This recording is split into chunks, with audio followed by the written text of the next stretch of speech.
अन्ना sir ये मेरी भतीजी है। अच्छा आपने जो मुझे पिंक कलर की गोलियां दी थी अच्छा गले के लिए और बुखार के लिए जो मुझे दी थी, हाँ जी हाँ जी वो इसको भी चोक हो गया था गला, तो वो अच्छा। गोलियां मैंने दवाई इसको भी दी।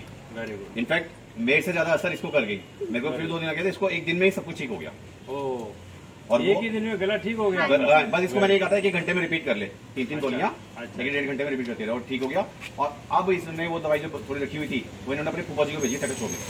ओ वेरी गुड। अब उनको भी हल्का फुल्का आज आराम है। आराम है, और उनको भी 70 से 80% फर्क पड़ गया 2 से 3 डोज के अंदर। वाह कमाल हो गया। तो तभी मैं आपसे मिलवाने लेके आया। मैं चलो एक बार मिलकर थैंक यू तो बोलना चाहिए ना। दवाइयाँ मतलब आगे शेयर हो रही है, दवाइयाँ आगे शेयर हो रही हाँ, है। नहीं सच्ची उसी में मैं भैया का शुक्र है। एक ही दिन में गला एक ही दिन में भैया इसको इनफैक्ट ये 2 बार एलोपैथिक ले चुकी थी। अच्छा अच्छा मैं तो एलोपैथिक छोड़ सिर्फ 1 या 2 डोज इसके लेके देख ले, और गला इसका आवाज ही नहीं निकल रही थी।